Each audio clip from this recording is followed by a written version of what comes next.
Algoritmos paramétricos e não paramétricos. Primeiro quero esclarecer que hiperparâmetros e parâmetros são frequentemente usados de forma intercambiável, mas há uma diferença entre eles. Os parâmetros são aqueles que são aprendidos pelo algoritmo, como por exemplo os valores de θ em regressão linear ou logística. Os hiperparâmetros são ajustados de maneira que o algoritmo encontre os melhores parâmetros, como o alpha ou learning rate em gradient descent ou lambda em regularização.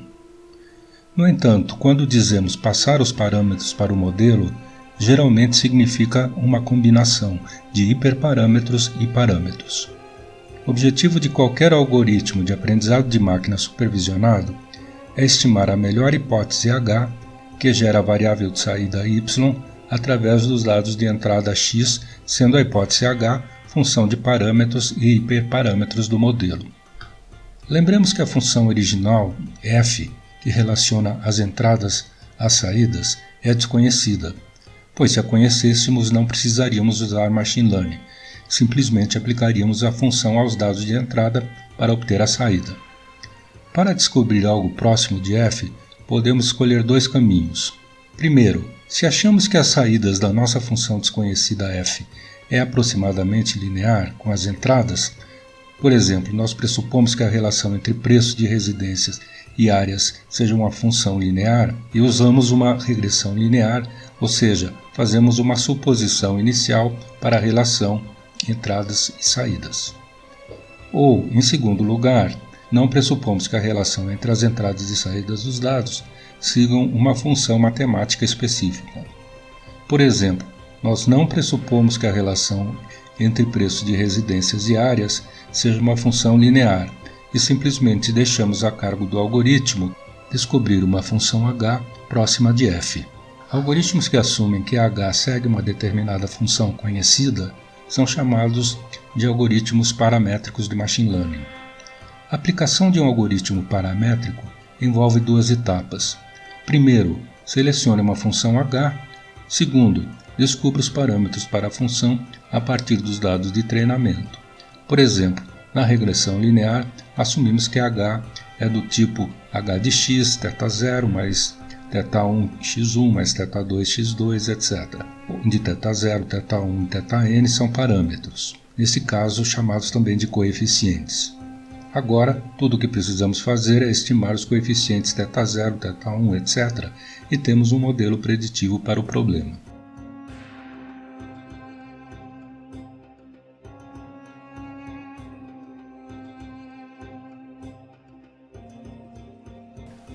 Agora, se de fato a forma assumida por h for uma combinação linear das variáveis de entrada, como acima, teremos um bom modelo ao descobrir os coeficientes corretos de h.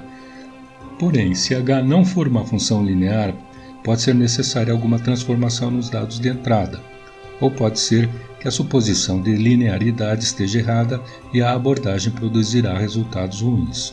Algoritmos paramétricos são em geral mais simples, isto é, mais fáceis de entender e interpretar, e mais rápidos para treinar. Por outro lado, ao escolher uma função, esses métodos ficam restritos aos parâmetros da função, e na prática é improvável que a função h reproduza exatamente a função original desconhecida, f.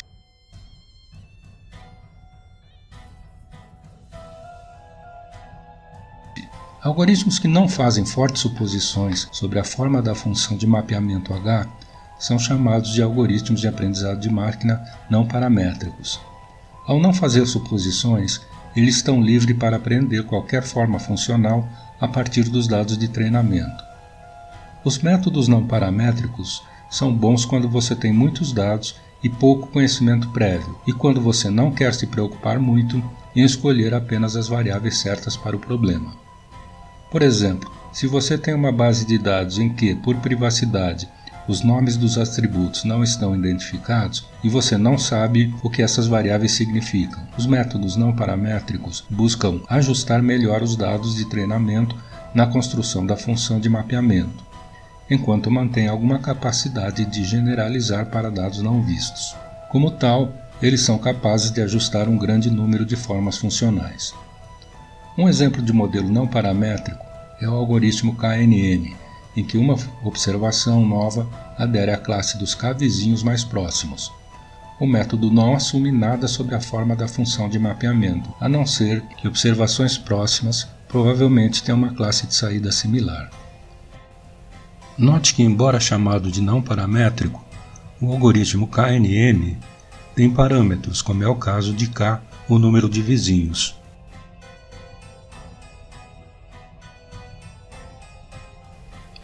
Na seção de regularização, vimos dois modelos, o HIT e o laço, que usam regularização como forma de deixar a função mais simples e evitar o overfitting. Mas a regularização também pode ser útil em modelos não lineares. Por exemplo, ao contrário dos modelos lineares, árvores de decisão fazem pouquíssimas suposições sobre os dados de treinamento. Se não for regularizada, a estrutura da árvore se adaptará aos dados de treinamento, talvez até atingindo o erro zero, mas com um enorme overfitting. Para evitar o overfitting, você precisa restringir a liberdade da árvore de decisão durante o treinamento. Como você sabe agora, isso é chamado de regularização. Os hiperparâmetros de regularização dependem do algoritmo usado, mas geralmente você pode restringir a profundidade máxima da árvore, o maximum depth, o mínimo número de observações por divisão, o máximo número de nós e muitos outros. Essas restrições irão regularizar o modelo e assim reduzir o risco de overfitting. Veja os hiperparâmetros ajustáveis no programa RapidMiner.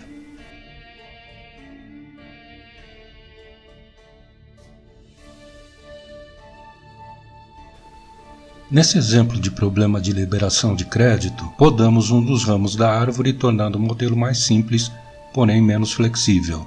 Os algoritmos não paramétricos têm maior flexibilidade, podendo se encaixar em vários tipos de funções. Seu desempenho é, em geral, superior.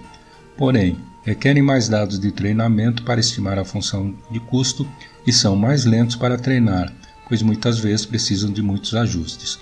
Também estão mais propensos ao overfitting. Veja no quadro um resumo destes dois tipos.